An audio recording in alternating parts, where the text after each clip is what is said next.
always thought the hardest part of my life was behind me. I spent decades working day and night, building my own company from scratch, pouring my sweat and my soul into every decision. People told me I couldn't do it, that I wasn't strong enough, that I would fail. But I proved them wrong. I sold that company for $33 million. $33 million. For the first time in my life, I could finally breathe. To celebrate, I decided to throw myself a grand retirement party. A night filled with laughter, champagne, music, and the people I loved most. Family, friends, former colleagues, even my business partners. Everyone was there. The chandeliers sparkled, the tables glowed with golden candles, and I felt proud. Proud of the empire I built and proud that my family could share this moment with me. But deep inside, I didn't know that this celebration, this night that was supposed to honor my journey, was about to reveal something far darker. Because as I stood with my glass raised, ready to give the most important toast of my life, I caught a glimpse of something I was never supposed to see. Something that nearly cost me everything. The hall glowed that evening like something out of a dream. I had rented one of the most elegant ballrooms in the city. Towering ceilings with crystal chandeliers that rained down golden light, polished marble floors that reflected the sparkle of every gown, and tables draped in deep ivory linens trimmed with gold. Each place setting had a perfectly folded napkin, wine glasses that shimmered like jewels, and delicate centerpieces filled with white orchids and roses. I spared no expense because this was the moment I had waited my entire life for. My retirement, my chance to finally exhale, to finally be celebrated for all the years of sacrifice that no one but me truly understood. As I stood near the entrance, greeting guests as they arrived, I felt a deep swell of pride. Old business partners shook my hand, colleagues embraced me, and neighbors smiled warmly. Even acquaintances who had once doubted me came forward with congratulations. And in that moment, I wasn't just a woman who had sold her company for $33 million. I was a survivor, a fighter, and someone who had carved her own path in a world that had often tried to shut the door in her face. But what meant more than the chandeliers, more than the applause, more than the compliments, was seeing my family gathered there. My children, grown now, standing tall and successful in their own right. My grandchildren running between tables, their laughter echoing through the room like tiny bells. For a moment, I closed my eyes and allowed myself to believe that this night would be perfect. Yet, perfection never truly lasts. As my eyes swept across the room, they landed on my son-in-law. He stood beside my daughter, dressed impeccably in a tailored suit, holding a glass of champagne as though he belonged in this glittering world. To everyone else, he looked like the picture of charm, smiling, nodding, engaging in polite conversation. But I knew him differently. And that night, as his gaze briefly met mine, something inside me shifted. It wasn't the warmth of a son looking at his mother-in-law.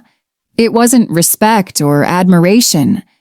It was something colder, sharper, like a shadow moving just beneath the surface of his polite smile. I brushed it off at first. After all, perhaps I was reading too much into it. But the look lingered in my mind. It wasn't the look of celebration. It was the look of calculation. And then, there was my daughter. She had always been close to me, closer than anyone else. She knew my struggles, my sleepless nights, my years of working 2 jobs just to keep the company alive in its earliest days. She had been my confidant, my biggest supporter. But that night, she felt different. When I reached out to hug her, she smiled politely but not warmly.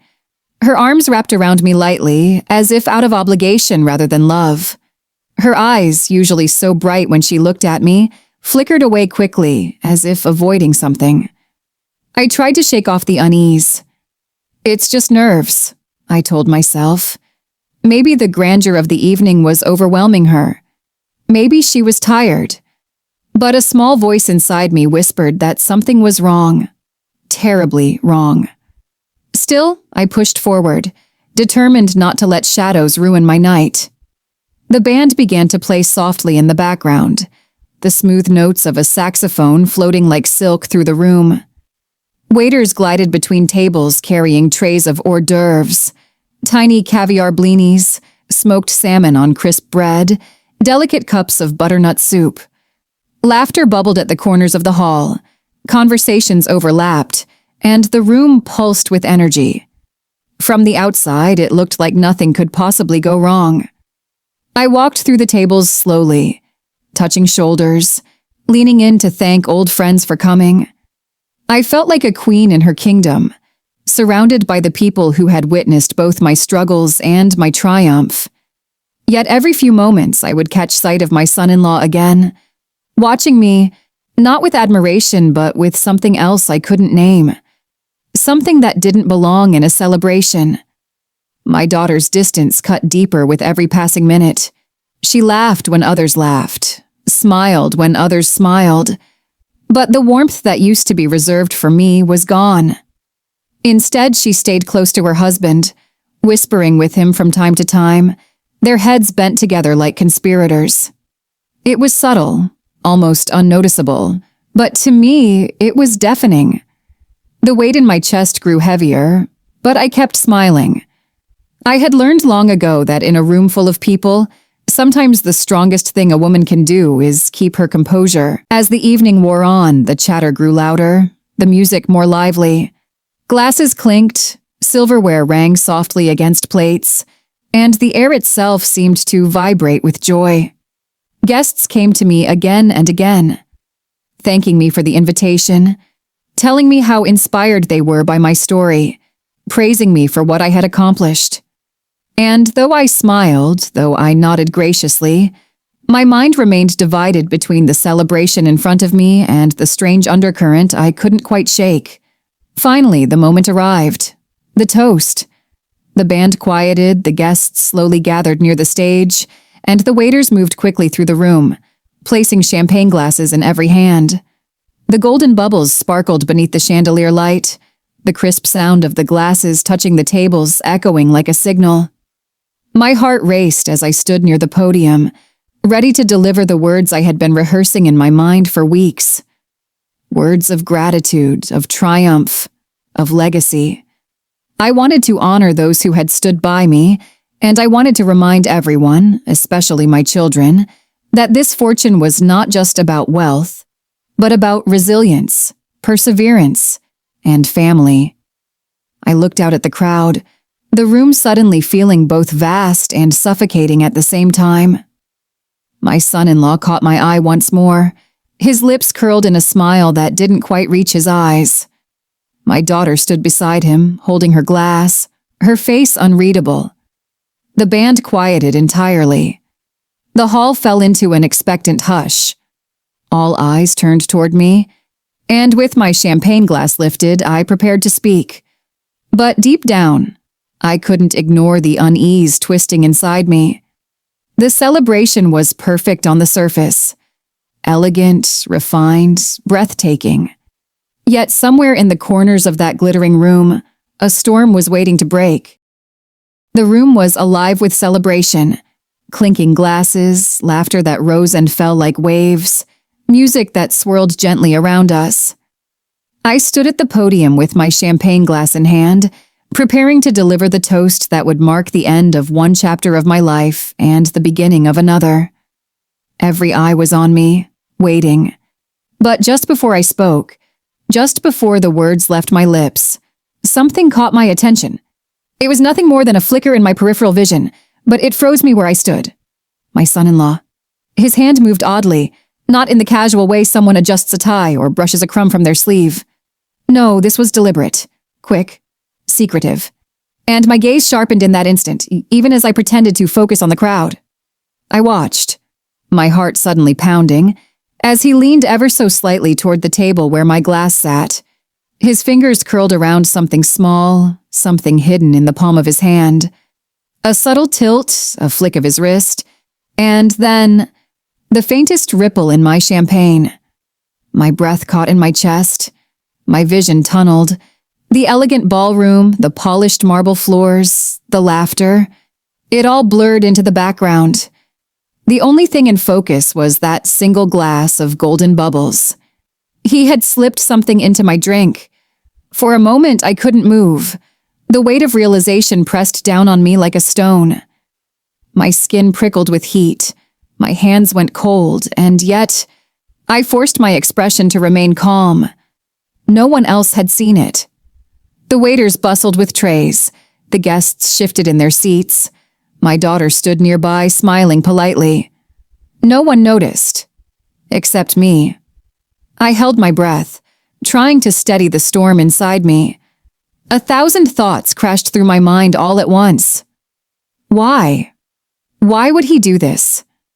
I searched his face, hoping, praying that I had misunderstood. But when his eyes flicked up to mine for just a fraction of a second, and I saw it. A flash of calculation. A sharpness that cut through his practiced smile. He knew what he had done. And he was waiting. Waiting for me to drink. The betrayal sank deep into my chest. My own son-in-law, the man my daughter trusted, the man I had welcomed into my family, the man who had called me Mom at dinners, had just tried to harm me.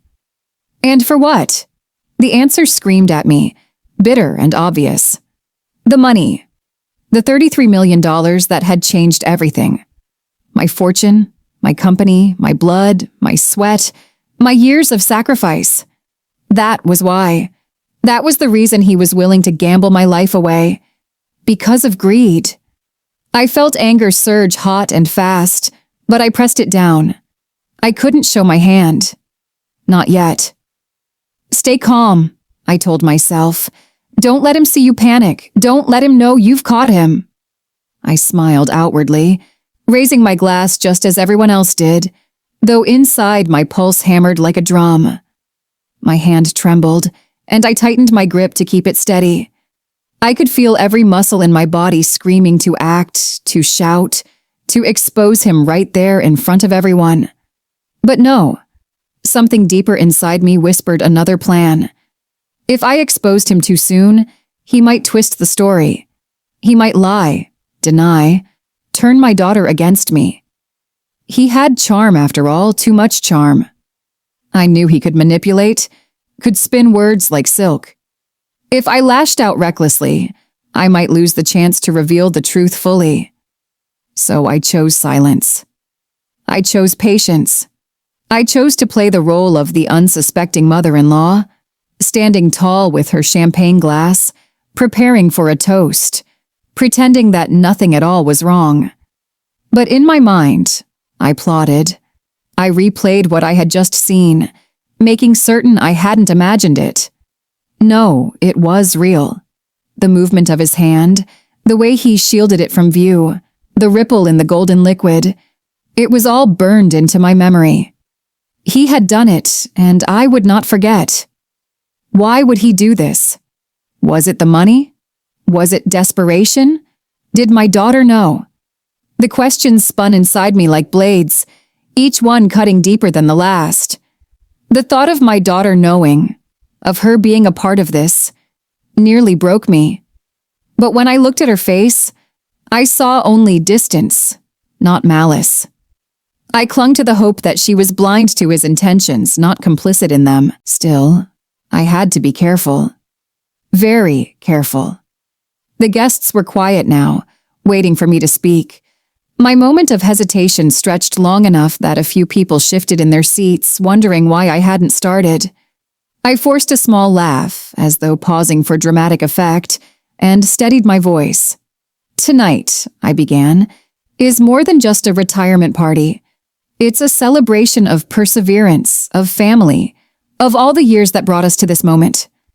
My voice was calm, strong, even though inside every syllable felt like it was trembling on the edge of a cliff. I spoke of my struggles, of the nights I spent working, of the sacrifices that had built my empire. I told stories of triumph, of lessons learned. Outwardly, I was the proud matriarch sharing her wisdom. Inwardly, I was a woman staring down a predator across the room, biding her time. I held my glass up high, watching as others mirrored me. The bubbles shimmered, catching the light of the chandelier, so delicate, so deceptive. My son-in-law lifted his glass too, his smile perfectly timed, perfectly polished. To anyone else, he looked like the picture of a supportive husband. But I knew the truth. And that truth burned in my veins like fire. As the words of my toast flowed, my mind was elsewhere, mapping every possibility. What if I pretended to sip? What if I set it down quietly? What if I switched it without anyone noticing? 1,000 strategies flashed through my thoughts, each more daring than the last. I reminded myself of something my late husband used to say: "The sharpest weapon you can carry is patience." And so, with that in my heart, I chose to wait, to watch, to plan. I would not drink from that glass. Not now. Not ever. But neither would I let him know that I had seen him. That knowledge was my power, my weapon, and I would wield it carefully. The toast ended in applause, glasses clinking together, laughter spilling once again through the hall. I raised my glass to my lips, tilted it just enough to make it seem believable, and then set it back down with a smile. No one noticed. Not even him. But inside me, the decision had already been made. I would not be his victim. I would not be his casualty. I would not let my story end here, not in front of chandeliers and roses, not at the hands of someone so shallow, so greedy, so ruthless. No. I would turn the game back on him. And the stage was already set for my quiet, brilliant response. I took a slow breath, letting the air fill my lungs, and smiled. Not a small, polite smile, no. This one was calculated, calm, carefully measured. Outwardly, I was the poised, gracious woman at her retirement party, the successful matriarch delivering her toast. Inside, though, my pulse was hammering like a drum, my mind sharp and alert, every nerve on edge.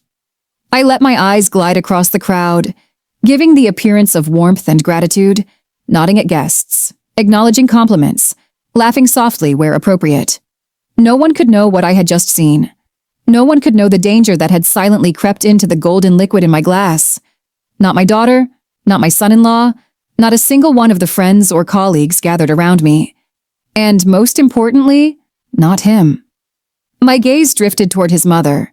She stood nearby, elegantly poised, her own champagne in hand, smiling politely as though nothing were wrong.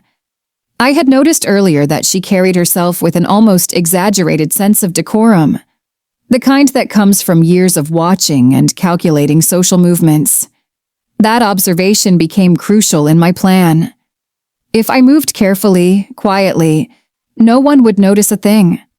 I let the moment stretch, feigning a casual sip from my glass, just enough to convince anyone watching that I was unaware of anything unusual. The sound of bubbles softly fizzing, glasses clinking in the background, laughter from nearby tables. It all became part of the rhythm of the night, a symphony masking the tension coiling tightly in my chest. And then I moved. A slight step to the left, almost imperceptible, bringing my glass closer to hers. My fingers brushed against the rim, my heartbeat echoing in my ears as I performed the smallest, quietest exchange imaginable. To anyone else, it looked as though I had merely adjusted my grip, repositioned my glass to avoid spilling. But in reality, the contents had been swapped. My glass now held something safe, untouched, while the one I had subtly placed in her hands carried the dangerous secret that had been intended for me. I maintained my composure with every fiber of my being. My smile never wavered. My posture remained regal, my eyes calm. Inside, however, a torrent of adrenaline and fear surged, racing through me. My pulse quickened, my palms slightly slick, yet I refused to betray any hint of my awareness. The room seemed to pulse with expectancy. Guests turned their attention to their glasses, some raising them for another small toast, some chatting quietly, completely oblivious to the silent game unfolding just inches away from them. The soft hum of conversation, the clinking of cutlery, the subtle notes of the string quartet, it all became a perfect mask. I could see him out of the corner of my eye, my son-in-law, leaning slightly forward, as though anticipating something.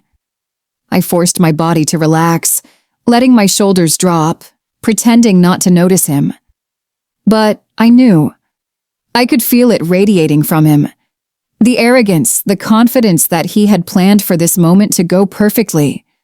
He believed he was in control, that nothing could touch him. And I smiled inwardly, knowing how wrong he was. Then came the moment of truth. The toast. The band paused, and the room fell into a low murmur of expectation. I raised my glass high, letting the golden bubbles shimmer in the soft chandelier light, catching the eye of every guest. My daughter raised hers beside me, her smile polite but distant, unaware of the peril that had lurked so close. My son-in-law raised his own, confident, smug, as if the entire room belonged to him. Time seemed to slow. Every heartbeat echoed in my ears, each second stretching out like an eternity. I watched as the others mirrored me, glasses lifting gracefully, reflecting the soft light like liquid gold. The suspense was unbearable. Each motion felt like a silent countdown. I focused on the subtle movements around me. Who would take the first sip? Who would be the one to betray themselves through action alone? My eyes darted subtly between my son-in-law and his mother, tracing the curve of their fingers around the glasses, noting the almost imperceptible tightening of the grip, the slight hesitation in their expressions. And then the clink. The moment when glasses met in the air, when the toast was officially underway. Laughter and cheers filled the room, a bright, distracting noise. I tilted my head, keeping my composure, keeping the tiniest hint of a smile. My own glass remained untouched, safe, while the one that had been intended for me now rested in the hands of the unsuspecting woman who had unwittingly become part of the plan. Every second stretched as I watched her lift the glass, her eyes sparkling in the candlelight, completely unaware. My son-in-law's expression began to falter just slightly, the shadow of uncertainty flickering across his face. He had assumed everything would unfold perfectly, that I would drink first, that I would be caught unawares. And now, he didn't know what had happened. I felt a rush of control, a wave of relief tempered by continued tension. My strategy was in motion, and every carefully measured decision I had made was paying off. My mind replayed the scene in slow motion, the glance, the switch, the clink, each movement deliberate, precise, and hidden in plain sight. The guests continued to cheer, unaware, caught up in the grandeur of the evening. I kept my smile, raised my glass slightly higher, and offered a few words, light-hearted, gracious, nothing revealing. To family, to success, and to the memories we've built together, I said, my voice steady, warm, unshakable. But inside, my heart raced. Every muscle was tense, every sense alert. I could feel the electricity of suspense crackling through the room, though no one else could. My daughter laughed lightly at something someone said, completely oblivious, while my son-in-law tried to maintain his composure, failing just slightly in a flash of doubt that I caught instantly. And then I waited. That single moment of waiting stretched, the kind that seemed eternal. Who would take the first sip? Who would betray themselves through a simple, innocent act? My eyes never left my son-in-law's mother. The tiny movements of her hand, the slight tilt of her head, the way the light reflected off the glass. It was a symphony of tension, every note playing perfectly into the plan I had set in motion. I felt a thrill that was equal parts fear and satisfaction. The room sparkled, the music swelled, and I smiled. Calm, composed, untouchable. The glass was in the right hands. The stage was perfectly set. And in that moment, I realized something crucial. Sometimes the most powerful actions are the quietest. Sometimes the greatest revenge is in subtlety, in patience, in the art of allowing fate or careful planning to unfold in front of everyone, unseen until the perfect moment. The suspense hung thick in the air, almost tangible, like a storm waiting to break. I kept my posture straight, my smile intact, my eyes calm. My pulse hammered in anticipation, every second drawing me closer to the moment where the truth would reveal itself, where the plan I had carefully constructed in my mind would finally come alive. And as the clinking glasses faded into the background chatter, I felt a quiet satisfaction. The danger had been neutralized, for now. The first sip would soon reveal everything. I glanced once more at my son-in-law, his expression still confident, still believing he had orchestrated the perfect crime. I allowed myself a small, imperceptible smile. Let him think he had won. Let him believe his plan was flawless. He had no idea that the game had already shifted, that his arrogance had blinded him, and that I was no longer the potential victim but the one in control. I watched her carefully, the woman who now held the glass I had quietly swapped in my hands. At first, nothing seemed out of the ordinary.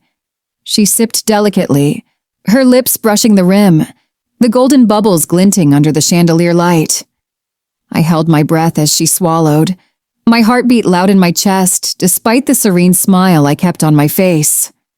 Minutes passed, or maybe seconds, it's hard to measure in moments of terror. Then it began. A subtle shift, almost imperceptible at first. Her eyes blinked rapidly. Her smile faltered. She set the glass down too quickly, the clink sounding sharper than it should have in the celebratory hum of the ballroom. She reached for the table, her hand trembling slightly, and a faint color drained from her face. The room froze for a split second, as if the air itself held its breath. Then came the first whisper of panic, a sharp intake of breath from a nearby guest, followed by a murmur, a question asked too quietly to be understood at first. But soon, the whispers grew louder. Guests began to notice the unusual pallor creeping across her face. "My mother, she doesn't look well," someone murmured, eyes darting nervously around the room. Heads turned, murmurs of concern spreading like wildfire. Waiters rushed to her side, supporting her as she staggered slightly.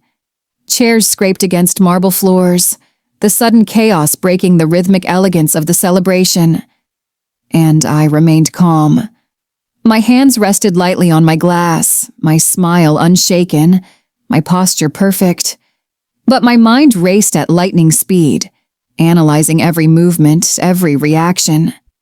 I watched as my son-in-law's eyes widened just slightly, the careful mask of confidence beginning to slip. He took a small step forward, then stopped, his hand hovering nervously near her shoulder.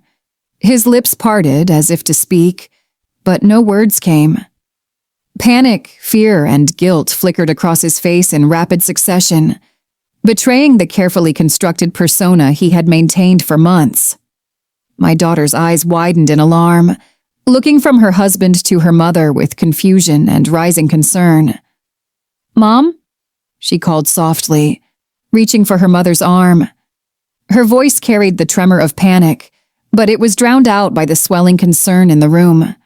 I observed quietly, deliberately, my own heart steady. I had prepared for this moment, anticipated it down to the smallest detail.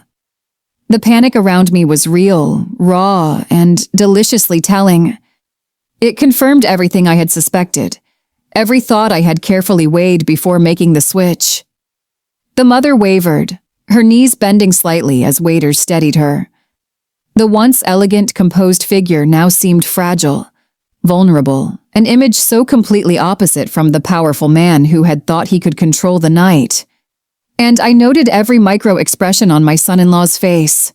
The quick darting of eyes, the shallow breaths, the subtle shaking of his hands. He was unraveling piece by piece.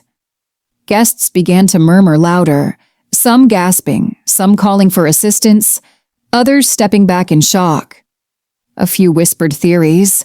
Perhaps she was dizzy from the heat. Perhaps it was the champagne. Perhaps some unseen illness. But the tension was unmistakable, thickening like a fog.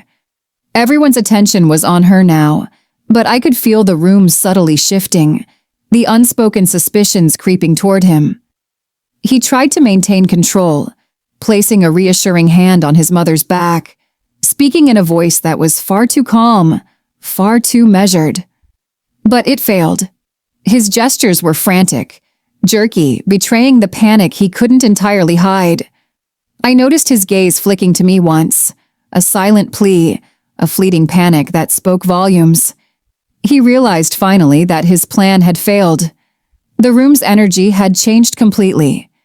What had been a celebration of my retirement and fortune now teetered on the edge of chaos. Guests whispered, eyes flicking between mother and son-in-law. Some glanced at me, trying to understand, to interpret the unfolding scene. And I smiled inwardly, maintaining my calm exterior, letting the room fall into controlled panic while I observed silently. My daughter clutched her mother's arm, glancing at her husband with confusion and fear. "What's happening?" she asked softly, though the question was loaded with suspicion, carried in her eyes even more than her words. I could see her mind working, the seeds of doubt beginning to sprout where confidence once stood. The mother's face continued to pale, her movements unsteady. She reached for a chair, but her hands trembled so violently that she could barely grasp it. Guests rushed to help, some moving to clear the surrounding space, some calling for assistance, some simply frozen, staring in disbelief. And all the while, my son-in-law's confidence continued to crumble. I noted every detail, the way his mouth pressed into a thin line, the shallow breaths, the sudden jerks of his hands as he tried to steady her. The cracks in his facade were wide now, impossible to ignore. His charm, his practiced politeness, the false air of calm, it all fell away like brittle paper in a storm. I could feel the shift in the room, subtle but undeniable. Where once my son-in-law had seemed untouchable, the center of attention, he was now the focal point of suspicion. Everyone's eyes darted to him unconsciously, reading him, judging him, feeling the tension in his posture and the pallor of his mother. The panic spread quickly. Waiters, guests, and family members all moved instinctively to support the ailing mother. Chairs scraped, soft gasps filled the air. Whispered questions flew from one table to another. The string quartet fell silent, sensing the change in atmosphere. Even the chandeliers seemed to glimmer differently under the weight of the unfolding chaos. Through it all, I stayed calm, steady, observing. Each frantic motion, each small expression of fear on his face, confirmed what I had already known. His plan had failed. And the room was beginning to notice. I watched him whisper something urgently to my daughter, his voice low, almost pleading. She shook her head, confusion mixed with fear, and stepped back toward her mother. The guests began exchanging glances, whispering among themselves, the questions unspoken but palpable.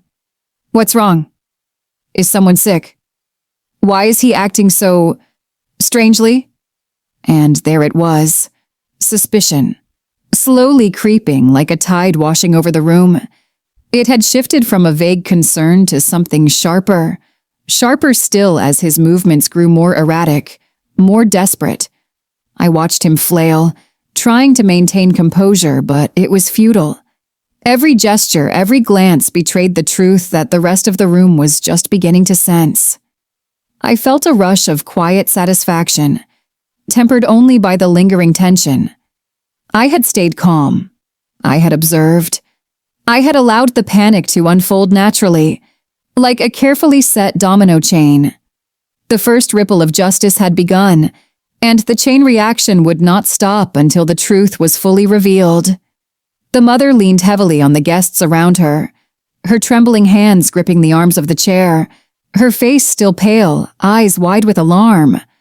My daughter hovered near her, torn between concern and confusion, while the room collectively held its breath, caught in a moment suspended between celebration and disaster. And in that suspended moment, I allowed myself a quiet, almost imperceptible smile. The night had turned exactly as I had anticipated.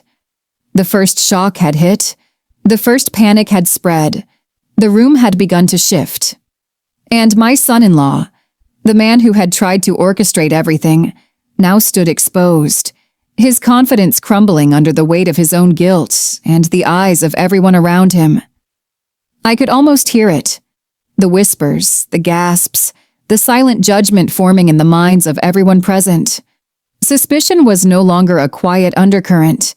It had risen to the surface. And as I continued to watch, calm and collected, I knew the night was far from over. The first move had been made, and the game was now fully in motion.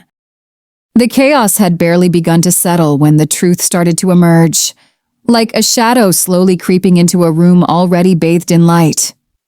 My daughter's mother, his mother, had been steadied by attentive guests, and she was being guided carefully to a quiet corner where she could recover. The room, still shimmering with candlelight and the residue of celebration, was now tense with whispers, glances, and unspoken suspicion. And all eyes eventually landed on him, my son-in-law. I stayed calm, as always, though inside my heart raced like 1,000 drums. I knew the next moments would be critical. I had to allow the story to unfold naturally, letting the truth reveal itself without my interference, letting those around us see what I already knew. Security and staff were quick to act. They approached him, politely at first, asking what had happened, what he had seen, and if he had noticed anything unusual. Their tone was professional but carried a subtle edge, the kind of intuition that only comes with experience handling emergencies in public spaces. I watched as he tried to smile, to brush it off, but the cracks were already there. I could see the hesitation in his eyes, the way his shoulders tensed, the slight tremor in his voice when he spoke. It was as though he had no idea what to say, how to lie convincingly, how to maintain the facade he had relied on for so long. Guests began to share their observations. Someone mentioned seeing his hand move oddly near my glass earlier, a subtle flick, almost imperceptible, but enough to draw attention. Another guest confirmed the ripple in the champagne, the unusual glance he had given me just before raising the glass. Waiters chimed in, recounting how they had watched him, how something about his movements had seemed off, even in the busy blur of serving drinks and hors d'oeuvres. Each revelation layered itself like dominoes, building a picture that could no longer be denied. I watched, silent but focused, as the room slowly connected the dots. Every whispered observation, every nervous glance, every subtle hesitation in his movements now pointed to a single undeniable conclusion. He had intended to harm me, to poison my drink, to secure my fortune through betrayal and greed. And then came the moment I had waited for. The first direct confrontation. One of the security personnel asked pointedly, "Sir, can you explain what happened with the champagne?" The room hushed completely, the tension so thick it was almost tangible. All eyes were on him. Even my daughter, standing close to him, leaned in slightly, her expression a mixture of disbelief, concern, and rising fear. He swallowed, his throat working like he had just run a marathon, and tried to muster a calm tone. I don't know what you mean," he said, but the words sounded hollow, unconvincing. His eyes flicked toward my daughter for support, for backup, for some sign that he was not alone in this revelation, but all he found was confusion, hurt, and an unspoken accusation radiating from her. The room held its breath as I watched. Guests murmured among themselves, recounting what they had seen, while security and staff pieced together the sequence of events. The more they spoke, the clearer it became. He had no defense. Every attempt to feign innocence, every subtle smile he offered, was quickly dismantled by the collective awareness of those around him. My daughter stepped forward, her voice trembling now as she demanded answers. How could you?" she asked, the words simple, but filled with the weight of betrayal, love, and disbelief. Her eyes, wide and glistening with unshed tears, locked onto his face. For the first time that night, I saw her caught between two impossible truths: the man she loved and the crime he had attempted. His composure shattered entirely in that moment. The carefully constructed mask fell away like brittle paper in a storm. He stammered, attempted denials that were weak and fragmented, each one more pathetic than the last. The room was silent except for the murmurs of guests recounting what they had witnessed, each account piling onto the evidence he could no longer deny. I watched as the realization sank into him. The full weight of his actions, the attempt, the failure, the exposure, hit him like a tidal wave. He tried to speak, to justify, to deflect, but it was useless. Every eye in the room, every whispered testimony, every concerned gesture now bore down on him with the force of undeniable truth. My daughter's face twisted in anguish. She looked at me, and then back at him, her emotions a whirlwind of love, shock, disappointment, and grief. I felt her pain as sharply as my own. She had trusted him. She had believed in him. And now she had to reconcile that love with the realization that he had been willing to betray everything for money. I could feel the room's energy shift completely. Where celebration had filled the air, now tension, suspicion, and quiet outrage reigned. Guests who had admired us moments ago now shared subtle looks, exchanges of disbelief, whispered reassurances to each other, all underlined by the clear knowledge that something terrible had almost occurred. It was then that I allowed myself a small exhale, a quiet relief. I had stayed calm, I had observed. I had orchestrated a way to protect myself without revealing my awareness prematurely. And it had worked. The truth was out. Justice, subtle but inevitable, had begun to unfold. I looked at my daughter again, her face pale, her eyes shimmering with tears, and I reached for her hand. She grasped it tightly, a silent acknowledgement of shared pain and relief. I could see her struggling to process the enormity of what had happened, trying to reconcile the man she had loved with the man she now understood. Someone driven by greed, someone willing to destroy family bonds for money. My own heart was heavy, but resolute. I reflected on the fine line between love and betrayal, on how greed, when left unchecked, can poison even the closest relationships. That night, I realized just how fragile family ties can be, how easily trust can be shattered, and how dangerously ambition and avarice can blind even the people we hold closest. And yet, through the chaos, through the heartbreak, through the shock, I understood something profound. The moments that truly define us are not the ones of celebration, nor the ones of wealth, but the ones in which we act with integrity, courage, and calm amidst chaos. The room slowly began to settle as staff guided the mother to a safe place.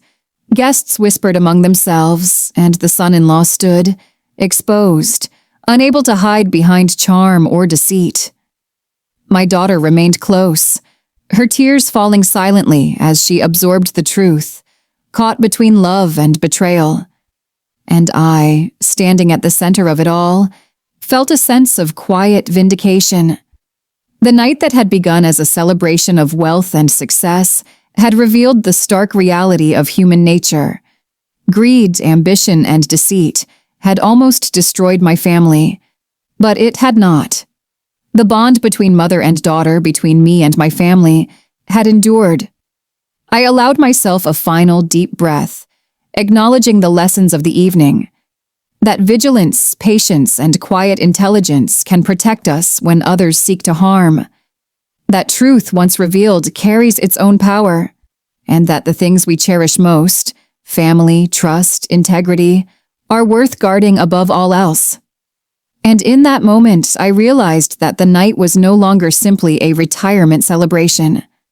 It had become a testament to resilience, a revelation of truth, and a reminder that no amount of money, charm, or deceit could overcome the strength of love and vigilance when wielded wisely. The son-in-law had been unmasked, the room had witnessed the consequences of greed, and my family, though shaken, was still intact. And as I looked around the room, At the shocked faces, the whispered judgments, and the quiet tears, I understood one undeniable fact. Sometimes the most powerful victories are not loud, not boastful, but quiet, deliberate, and brilliantly executed. As the night finally began to settle, I allowed myself a quiet moment to reflect. I hadn't just protected myself, I had exposed the truth. The deception, the greed, the betrayal. It had all come to light, and justice had quietly played its hand. Watching the shock on their faces, the guilt in his eyes, I knew that my calm and patience had done more than any words could have achieved. Money tests the people closest to us. It reveals hidden intentions, selfish desires, and dark ambitions we might never suspect. That night, I saw it all laid bare. The greed that almost destroyed my family, the selfishness that nearly turned love into tragedy. And yet it also revealed resilience, integrity, and the strength of those who choose to act wisely, patiently, and deliberately. In the end, I realized that family isn't just about blood. It isn't defined by shared names or inherited wealth. Family is about trust, loyalty, and love, the bonds that endure when everything else falls away. Those who betray will eventually reveal themselves, and those who are true will remain. I raise my glass once more, not in celebration of wealth, not in triumph over betrayal, but in honor of the people who matter, the values that endure, and the lessons learned. And as I look around, I know this. The truth always comes to light, and in its revelation, justice quietly prevails.